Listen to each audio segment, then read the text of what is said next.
Namaste. I am VR Devika.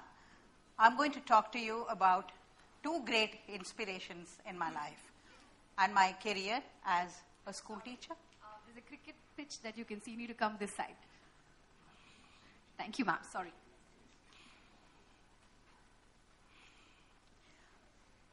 I'll start again. I am VR Devika. I'm going to talk to you about two very great inspirations in my life as a school teacher, as a cultural activist, and a writer.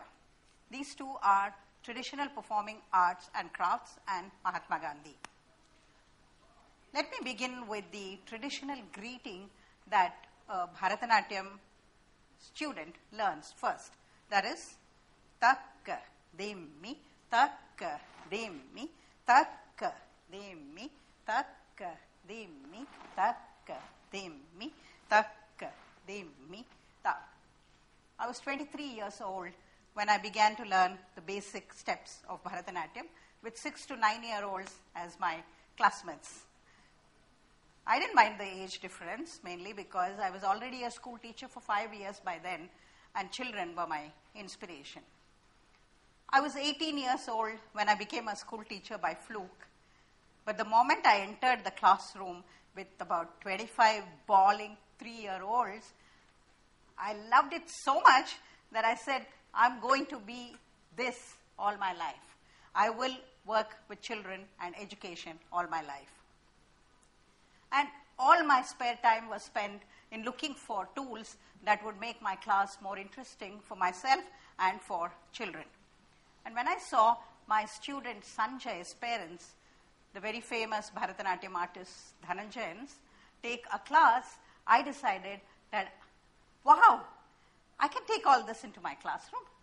So I began to learn. Everything came of use, the gestures,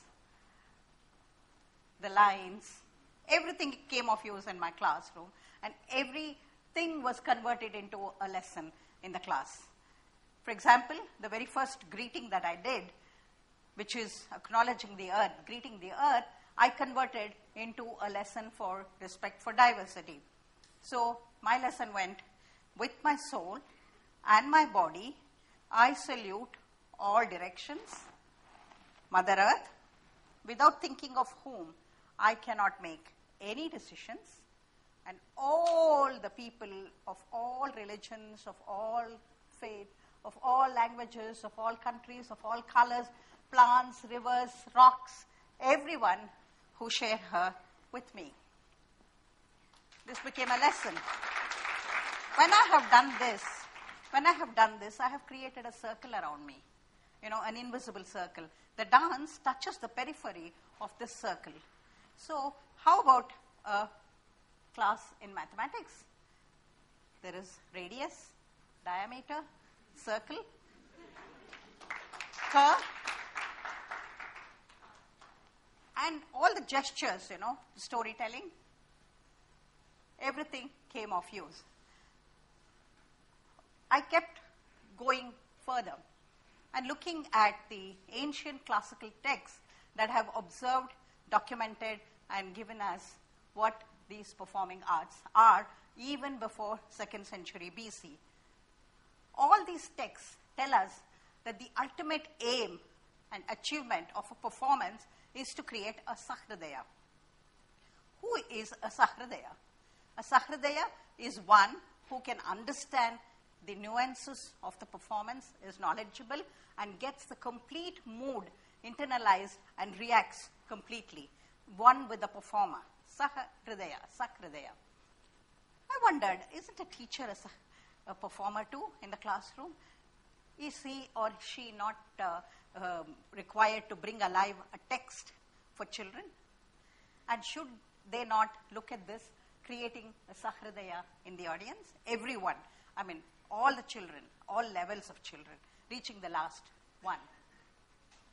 The ancient texts tell us that there are 4 modes of communication to create this.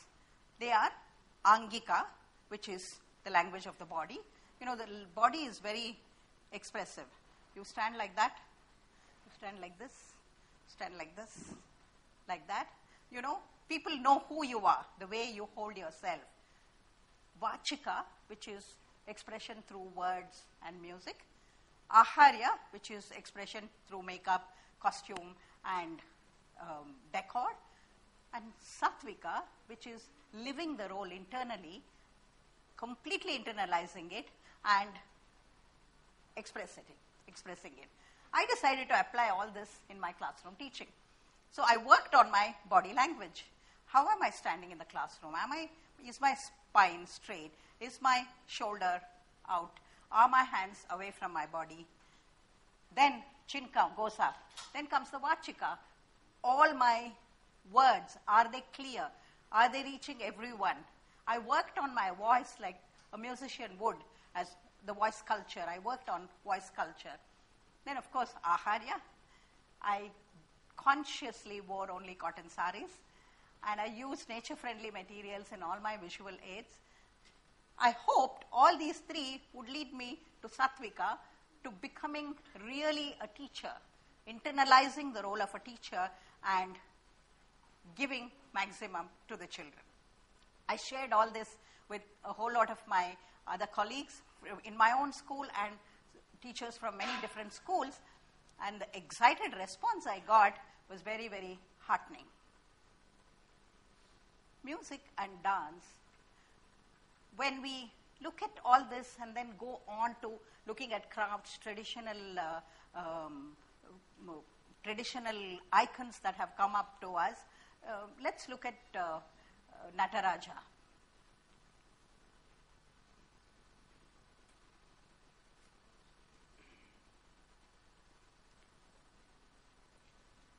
You know, this icon is a picture of Nataraja, dancing form of Shiva. There are some spectacular bronzes in the Chennai Museum, Madras Museum. I would take my students there. We would sit in front of these objects, gazing at them, sharing stories from the mythology, from history, from science, the making of it, etc., geography, through this. And then just look a little more to this picture. Just see, the hair is horizontal. When can the hair be horizontal?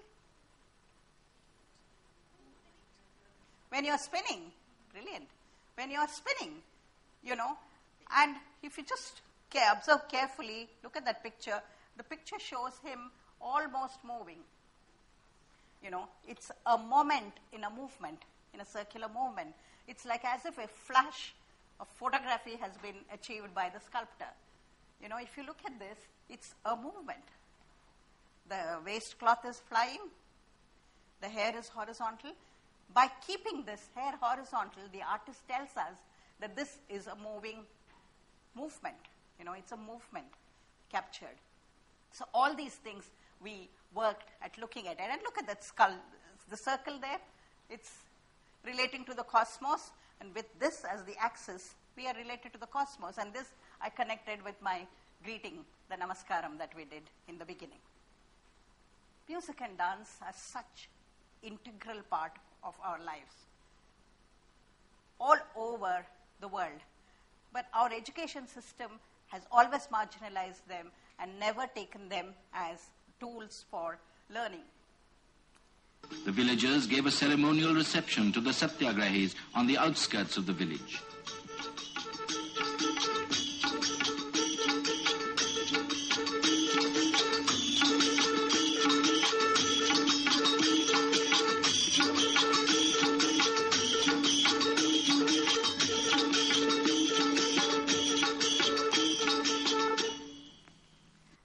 This was a visual from the historic Dandi March that Mahatma Gandhi staged, protesting against the salt tax imposed by the British rulers in India. And see how the villagers received the party that was coming into their village. So music and dance has always been such an important element in our lives. I decided to look at the rural performing arts. Every person in the village takes part in the performance of the Mahabharata. Particularly in Tamil Nadu, there is a form called Terukuthu, where the Mahabharata story is played out day in and day out, all the time, and every person in the village knows the story of the Mahabharata. And in the next visual, we will see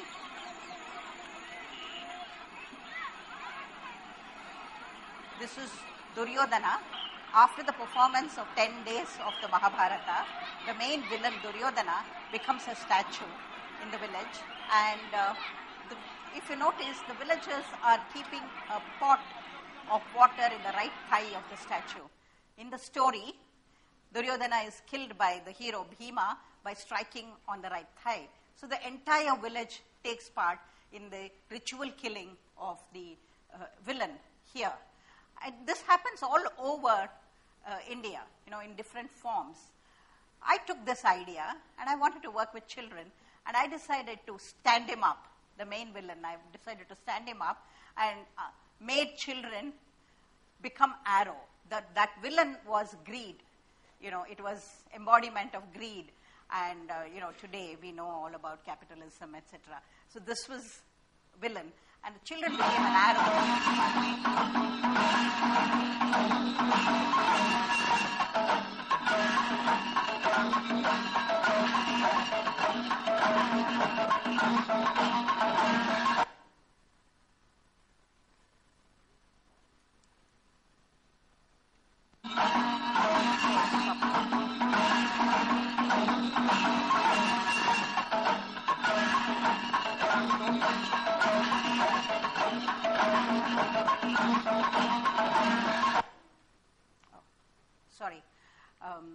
The children became an arrow. We created all these torches with the children in a carpentry workshop, and with paper and wood. They cut the wood, they made the lanterns, and they used it as an arrow to vanquish this villain, which is the greed. I decided to take rural performing arts, the traditional performing arts, into urban schools. How else do you create a connect between rural and urban India? The Chennai schools, city school children, had to know that there is so much wisdom available in the villages. So I decided to do it through the traditional performing arts. So I brought various art forms into Chennai schools and did lecture demonstrations in school assemblies, and more than 40,000 children today in Chennai can say that they have taken part, experienced, or trained in forms like Oyilatam, Devaratam, and know what Terukuthu is. When you talk of rural performing arts or rural India, Mahatma Gandhi is inevitable. Mahatma Gandhi became a great inspiration, not only for his great ideas of decentralized economy, village-based economy, handicrafts-based economy, and his truth and nonviolence, which is now resonating around the world in all the uprisings that are taking place around the world. Mahatma Gandhi became very relevant because of his great education policy. He said crafts have to be used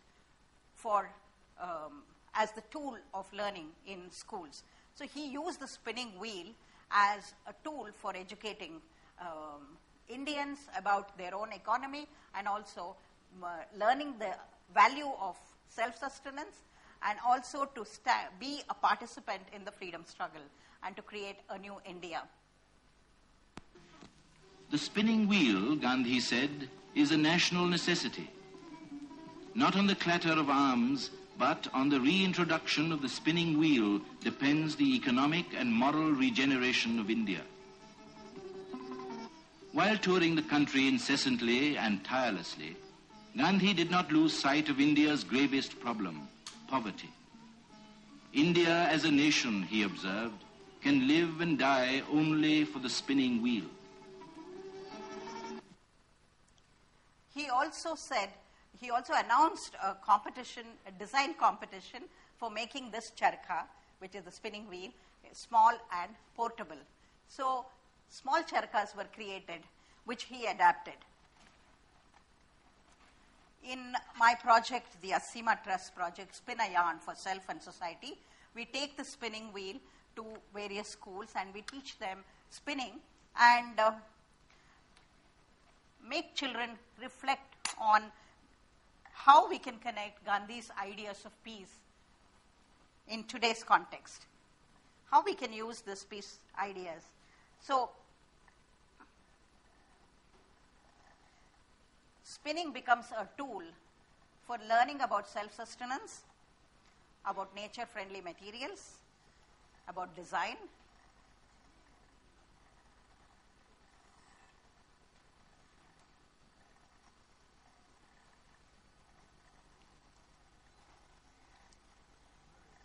and thousands of children in schools all over have been working on various projects with spinning as the central tool. They have created prayer flags, peace prayer flags, and hung them up like Tibetan prayer flags. They have worked with Morapari as a way of returning to nature. They have worked with creating sari link for peace, painting on saris and creating huge links across for peace. And hundreds of children have taken part in this. Also, children have created their own poems and have danced to it with spinning as the central idea. I'd like to show you one that these children have done.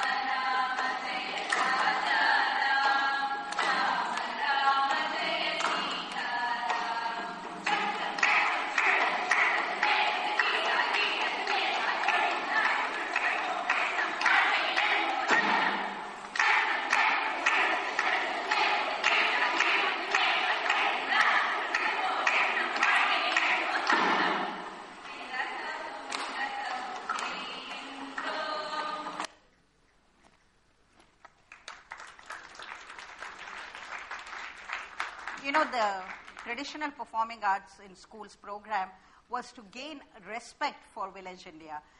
After every school demonstration, children would mob these folk artists and take their autograph, try to learn about their village, and then make plans. Maybe our school can make a visit to this village and things like that, and give them the respect that is due to artists. Whereas in earlier times, their parents would have dismissed them as folk artists. I'd like to end with this next slide in Mahatma Gandhi's own handwriting. When I show this slide to children all over in different schools and I ask them, what does this line mean to you? What is he trying to mean? And children come up with all kinds of ideas depending on their age group, One telling me, when you put your body and soul and complete energy into something that you are doing now and live for the moment, then you are being true. I salute that child. Thank you very much.